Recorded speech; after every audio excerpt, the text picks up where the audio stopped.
10-12 நாளா நம்ம தாவேக்கா தான் ஆட்சியில் இருக்கு. விஜய் அண்ணா தான் சிஎம். விஜய் அண்ணா உங்களுக்கு அது ஞாபகம் இருக்கான்னு எங்களுக்கு தெரியல. ஏன்னா 10-12 நாளா உங்க ஆட்சியில நடக்கிறது ஃபுல்லாவே மரண ஓலமா இருக்கு. மாத்தி மாத்தி இன்ஸ்டால எங்க பார்த்தாலும் மரண ஓலமா மட்டும்தான் இருக்கு. கோயம்புத்தூர்ல ஒரு பிள்ளைய பாலியல் வன்கொடுமை பண்ணி 10 வயசு பிள்ளைய கொன்னுட்டாங்க. சரிங்களா?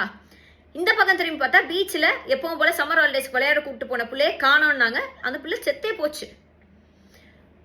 செவிலியர்கள் திருச்சி போராட்டத்தில், அதாவது தப்பான மருத்துவ சிகிச்சை கொடுத்து இறந்துட்டாங்கன்னு சொல்லி போராட்டத்தில் ஈடுபட்டு இருக்காங்க. அண்ணா இதுக்கெல்லாம் உட்காந்துக்கிட்டு நீங்க ட்விட்டர்ல ட்வீட் போட்டுட்டு இருக்கீங்க. ட்விட்டர்ல ட்வீட் போடுறதுக்கு அவங்கள மக்கள் ஆட்சியில் உட்கார வச்சாங்க.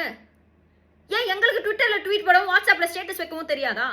களத்துல வந்து இறங்கி அவங்களுக்காக ஒரு ஆறுதல் கூட சொல்ல மாட்டேங்கிறீங்கன்னா, உங்க ஆட்சியில் இது நடக்கும் நான் மக்கள் எல்லாம் நம்பி ஓட்டு போட்டாங்க. எங்க அண்ணன் ஆக்ஷன் ஹீரோ நம்பி தானே ஓட்டு போட்டாங்க. அவங்கள இப்படி கையை வச்சு காட்டுறீங்க. இதுல உங்களோட அமைச்சர்கள் கொஞ்சம் கூட மனசாட்சியே இல்லாம இது பொலிட்டிக்கல்.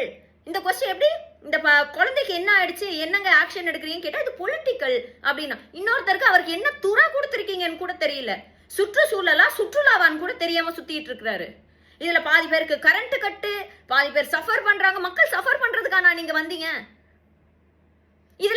இதுல இது வரைக்கும் தாவேக்கா விஜயனுக்கு ஓட்டு போடுங்க, விஜயனுக்கு வந்து ஓட்டு போட்டா எங்க அண்ணன் வந்து பெண்கள் பாதுகாப்புல 100% கொடுப்பாரு, எங்க அண்ணன் எல்லாத்துக்கும் பொறுப்பேற்றுப்பாரு அப்படின்னு சொன்னாங்க. எவனையுமே இப்ப காணோம். இன்ஸ்டாகிராம்ல ஓட்டு போடுங்கன்னு சொன்ன ஒருத்தரை காணோம். இது எல்லாத்துக்கும் நான் என்ன கேட்கிறேன், உங்க அண்ணனுக்காக ஓட்டு போட்டீங்கல்ல, இதுல என்ன சொன்னீங்க?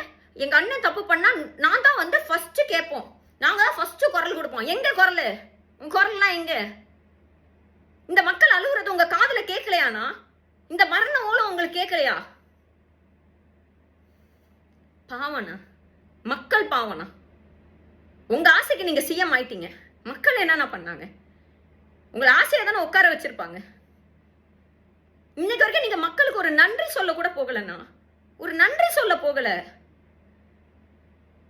இதுல அன்பில் மகேஷ் அண்ணா வந்து அன்னைக்கு கண்ணீர் விட்டு கரூர் சம்பவத்துக்கு அழுததுக்கு எல்லாரும் கலாய்ச்சி ட்வீட் போட்டுட்டு இருந்தீங்க. இன்னைக்கு ரீல்ஸ் எடுத்து போட்டுக்கிட்டு இருக்காங்க. உங்களோட எம்எல்ஏஸ் போய் ஒரு வீட்டுல அழுதுட்டு அதை ரீல்ஸ் எடுத்து போட்டுட்டு இருக்காங்க.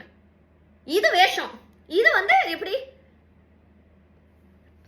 தயவு செஞ்சு வெளியே வாங்கணும். வெளியே வந்து மக்கள் கேட்கிற கேள்விக்கு பதில் சொல்லுங்க. இப்பயாச்சும் பதில் சொல்லுங்க. பாவனா மக்கள் தமிழ்நாட்டை இருட்டுல மூழ்கிறாதீங்க. பவர் உங்க கையில இருக்கு, அதுக்காக பவர் கட் பண்ணாதீங்க. உங்களுக்காக ஓட்டு போட்ட ஒவ்வொரு சின்ன பிள்ளையும் உங்களை வெறுக்கிற அளவுக்கு நீங்க பண்ணிட்டு இருக்கீங்க. வெளியே வாங்க. வெளியே வந்து பதில் சொல்லுங்க.